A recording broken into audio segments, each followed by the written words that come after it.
The galaxy had forgotten what peace felt like. For almost 400 years, two great empires, the Akron Dominion and the Valor Republic, had been locked in a war that devoured entire star systems. Planets were burned, cities turned to dust, and billions of lives were lost. The stars themselves seemed tired of watching this endless fight. Every empire claimed victory was near, yet no one truly won. In this age of destruction, hope was a myth.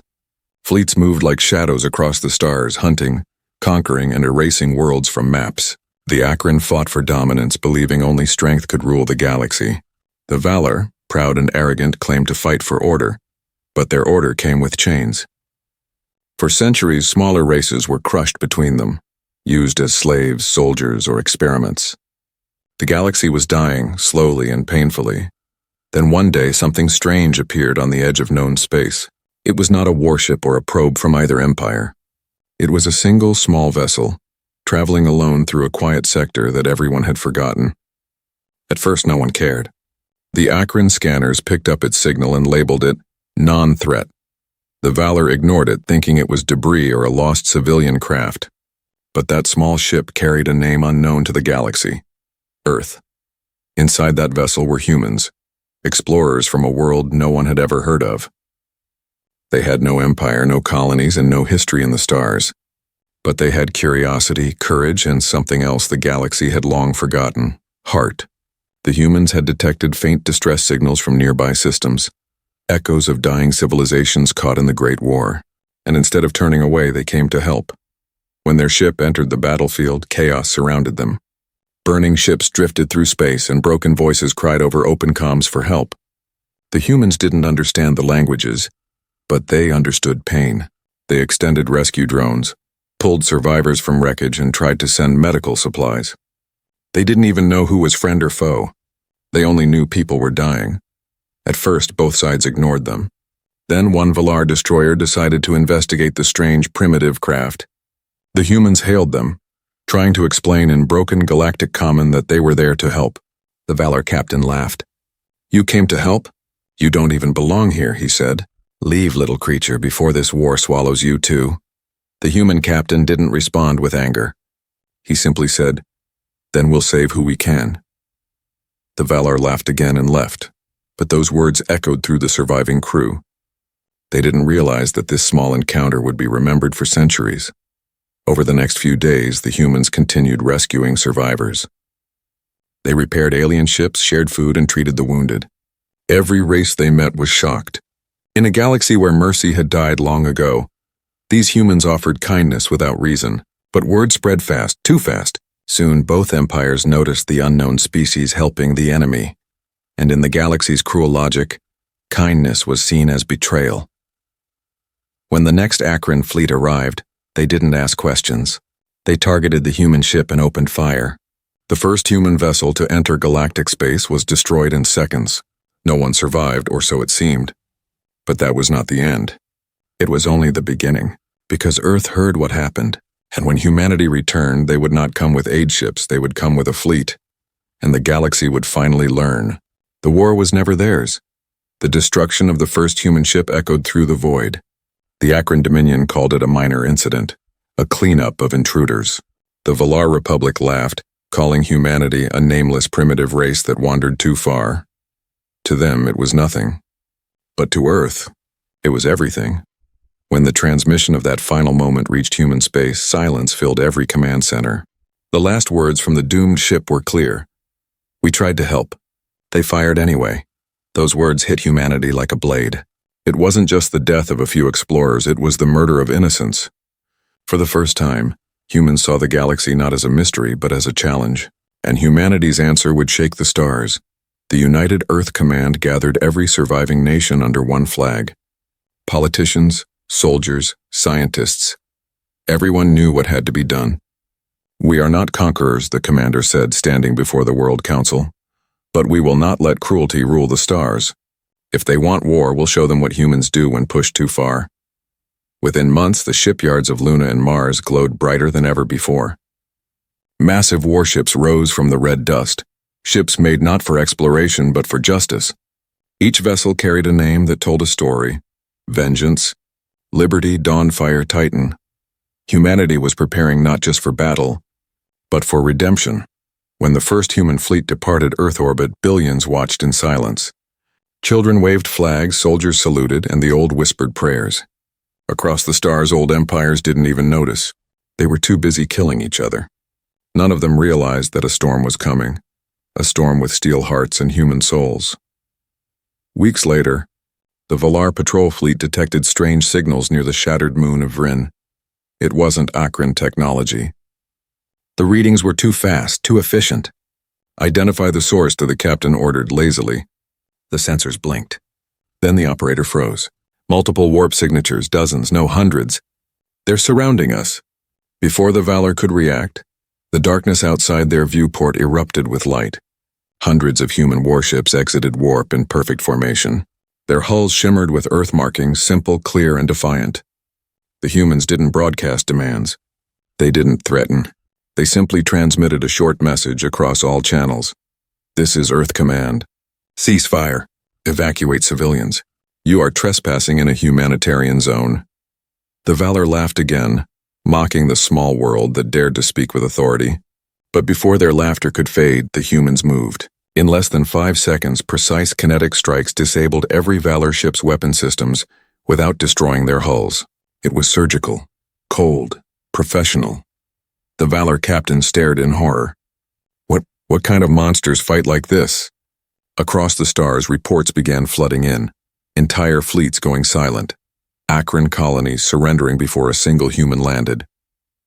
No one understood how Earth's technology advanced so quickly, but it wasn't just their machines, it was their mindset.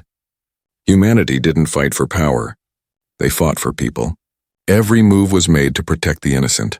Soon, the galaxy's greatest powers realized something terrifying.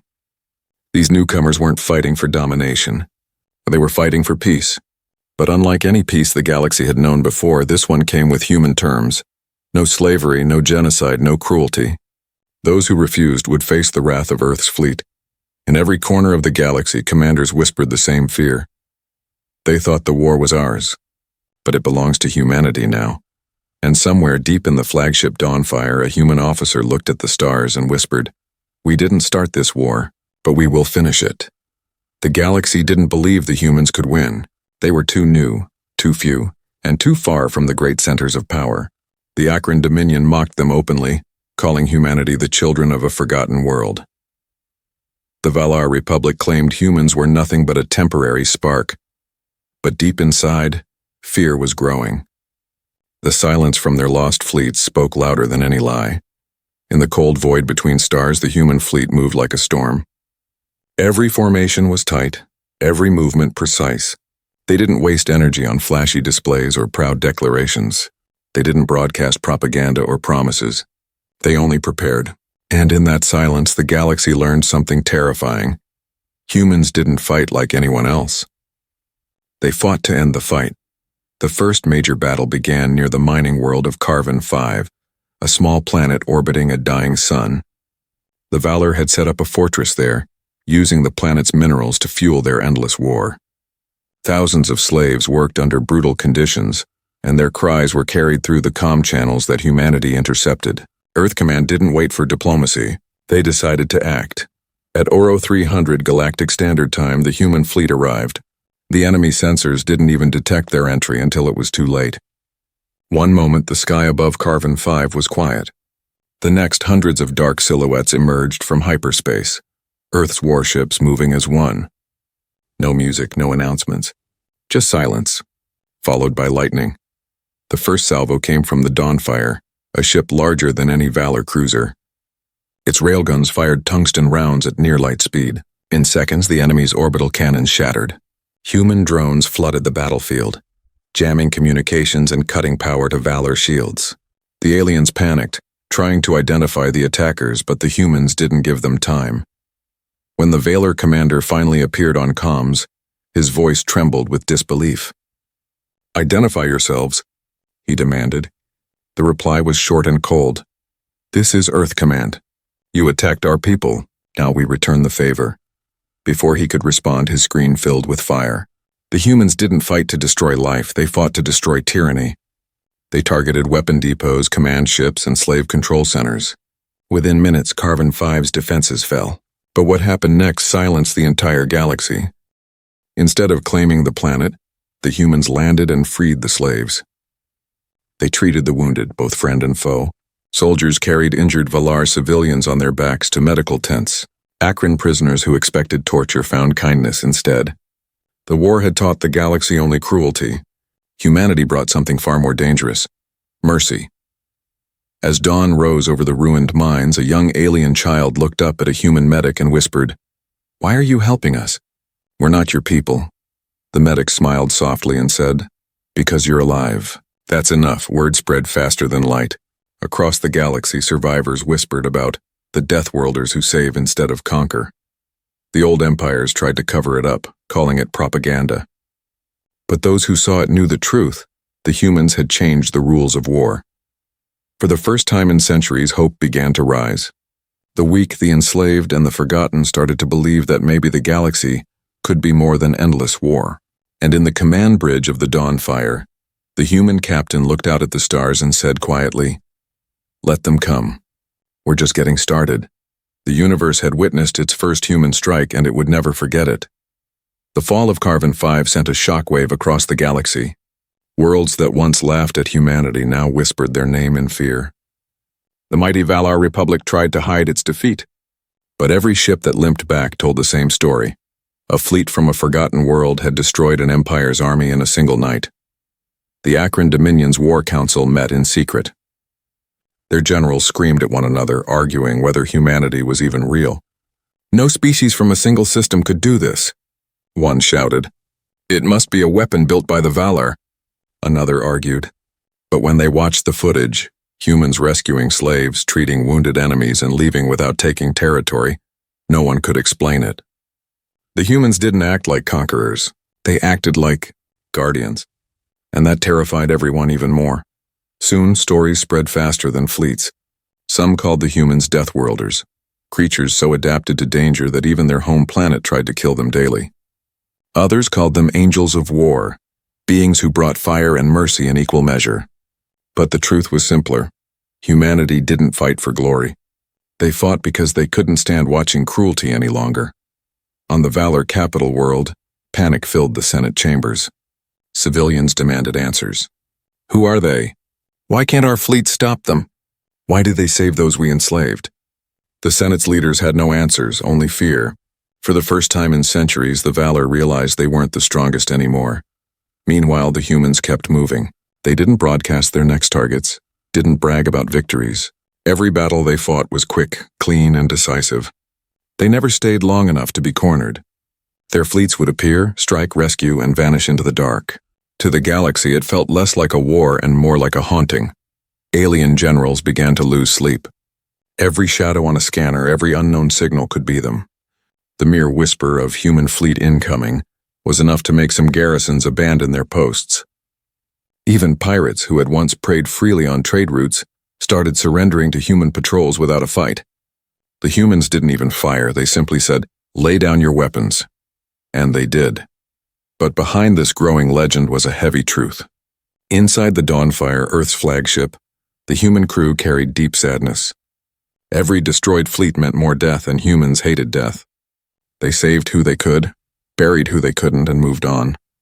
They didn't celebrate victories with cheers. They honored the fallen with silence.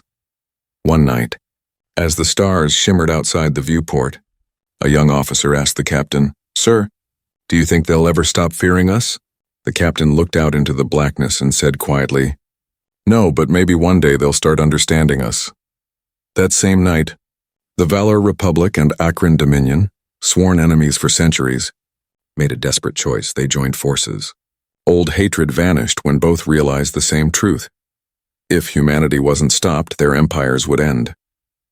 Not because humans wanted to rule, but because they made the galaxy see what true strength looked like: compassion. The galaxy's balance was breaking.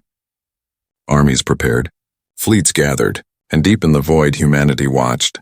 They didn't want a war of conquest, but they knew one thing clearly. Peace would never come until the tyrants fell.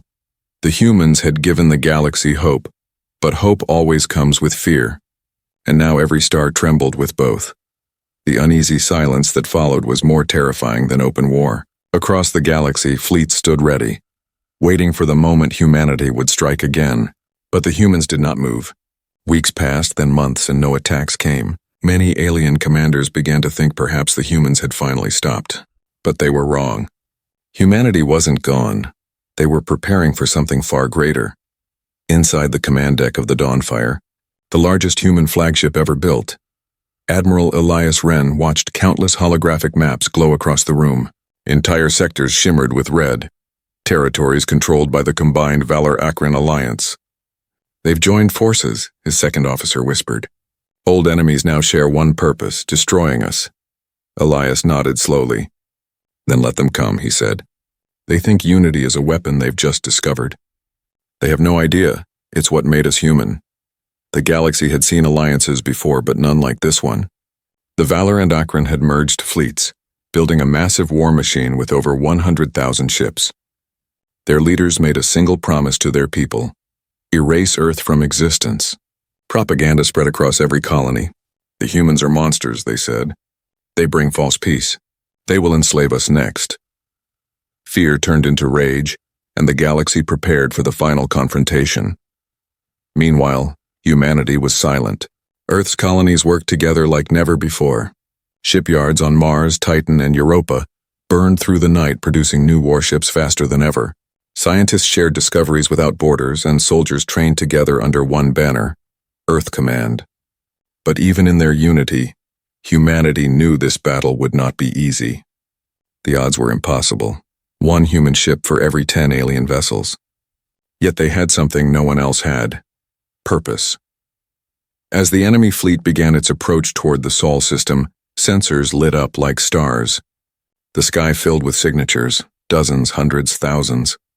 The largest armada ever seen in galactic history was heading straight for Earth. Alarms blared across every station. Civilians were evacuated, defense grids armed, and space marines stood ready. The message went out to every soldier: this is not just about survival. This is about what kind of galaxy we leave behind. When the Valor-Akron fleet finally entered the outer edge of the system, they expected chaos. Instead, they found calm. The humans didn't fire first. They simply opened a transmission. The face of Admiral Wren appeared on every enemy screen. "You think you fight for survival," he said, his voice steady. "But you're fighting to keep your chains. We will not be your enemies. But we will not kneel," the enemy commander sneered. "You talk like heroes, but you are alone. Your world will burn," Wren didn't flinch. "We are never alone." And then every hidden human fleet came online. From moons, asteroids, and deep orbit stations, thousands of stealth ships uncloaked. The stars themselves seemed to ignite. The battle for Earth had begun. The sky turned into fire. Railguns and plasma blasts tore through space, painting the darkness with light. The humans fought like no one had ever seen before, fast, coordinated, unyielding. Their tactics weren't about domination. They were about survival with honor. Every soldier knew what they were fighting for: the right for mercy, for freedom, for life. When the dust began to settle, half the galaxy's greatest fleet was gone. Humanity stood bloodied but unbroken. For the first time in history, the galaxy realized something terrifying. Humans didn't just survive war, they transformed it. And this was only the turning point. The great battle for Earth had ended, but the galaxy was far from peace. The Akron-Valor Alliance had suffered a crushing defeat, yet their pride refused to die. Entire fleets had been destroyed, but deep within the void, the remnants gathered again, broken, desperate, and furious. They no longer sought victory. They wanted revenge. In the ashes of the failed invasion, human engineers worked day and night. Earth's orbit was filled with debris and shattered hulls, but the shipyard still burned with life. New ships were being forged from the wreckage of fallen ones. Humanity didn't rest because they knew the war wasn't over. It was only entering its darkest hour. Admiral Elias Wren stood before his officers on the Dawnfire's bridge. His face was lined with exhaustion, but his eyes still burned with that same quiet fire. "They'll come again," he said softly, looking out toward the stars. "And when they do, they won't come to conquer. They'll come to destroy everything." And he was right. Scouts soon reported something terrifying. an enormous armada moving toward the center of the galaxy. Not one empire, but all of them. The Akron and Valor had rallied hundreds of smaller races under their banner, promising safety in exchange for obedience. Even old pirate clans and outlaw fleets joined them. The sky filled with warships, more than any fleet humanity had ever faced, but humans weren't alone anymore. The species they had rescued, those who once lived in chains, began to rise. The freed colonies of Carven 5, the rebuilt world of Theros, and even the forgotten Rim civilization sent their ships to Earth's call. They didn't come for power. They came because humans had once stood for them, and now they would stand with humans. The Galactic Front was forming. When both sides finally met near the dying star of Zoran 9, the light of that star illuminated a sight the universe would never forget. Two armadas stretching across the heavens like rival storms ready to collide. The humans called it the last stand. The battle began without warning. The first explosions erupted before any transmission was sent. Entire wings of ships vanished in waves of fire. The vacuum shook with silent fury as ships rammed, shields flared, and weapons screamed through the dark. On the Dawnfire, alarms blared. "Multiple hits on the left flank," shouted an officer. "The line is holding for now." Elias Wren stood calmly, issuing orders one after another, his voice cutting through the chaos. "Focus fire on their command ships. Save your torpedoes for the cruisers. No one breaks formation." But the enemy kept coming. Thousands of ships, wave after wave, flooding the battlefield like a tidal storm. The Dawnfire's hull was glowing red from heat. Still, the humans didn't retreat. Their fleet fought in perfect coordination, covering one another, saving every possible life. Even as the enemy surrounded them, they refused to abandon the fight. In the middle of the chaos, a Valor admiral broadcasted a message. "Humanity, surrender. You are outnumbered. You cannot win." Elias Wren's reply was simple.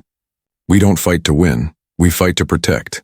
And with that, the Dawnfire unleashed its final weapon, a solar lance powered directly by the dying star's core. The blast cut across the void like the hand of a god, slicing through the enemy's command fleet in a single strike. The star itself began to collapse, pulling ships into its blazing death. Both sides suffered massive losses, but humanity stood firm. When the light faded, the enemy was broken. Their fleet scattered, their courage gone. Humanity had held the line. The last stand of the galaxy had belonged to them. When the fires of Zoran 9 finally faded, silence fell across the stars. The great armadas that once shook the heavens were gone, burned, broken, and drifting among the ruins of their pride. The Akron Dominion no longer existed. The Valor Republic's mighty fleets had scattered like dust. For the first time in centuries, the galaxy was quiet. But it wasn't victory that filled the silence, it was awe. Humanity had done the impossible. From the bridge of the Dawnfire, Admiral Elias Wren stood surrounded by the glow of burning wreckage outside. "Status report," he whispered, though his voice trembled with fatigue. 70% of the fleet. "Gone, sir," came the reply. "But the enemy is finished." The Admiral nodded slowly, closing his eyes. Humanity had paid a terrible price, but they had earned something no one could take from them: respect. Across the galaxy, the survivors of countless species began to rebuild. The humans didn't demand surrender or tribute. They sent medical ships, food convoys, and engineers to worlds they had once fought against. They helped rebuild the same civilizations that had tried to erase them. No one understood it. No conqueror had ever acted like this. But humanity never wanted to conquer. They wanted to prove something. That mercy could be stronger than fear. On the once broken world of Carven 5, alien children played again under new skies. Human doctors worked beside alien healers. Former slaves stood proudly as free citizens. And every child growing up on those worlds knew one truth passed down in whispers. When humanity arrived, the war ended.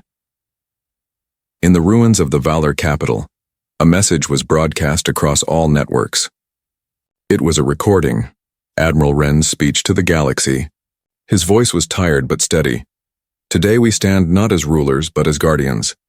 The age of empires is over. The stars belong to everyone who dares to dream, not those who seek to enslave. We are humans, from a small blue world that no one believed could survive. And yet here we are, not because we were the strongest, but because we remembered who we were. That message echoed across systems, reaching planets that had never even heard of Earth before. In places where war had once been worshipped, peace slowly took root.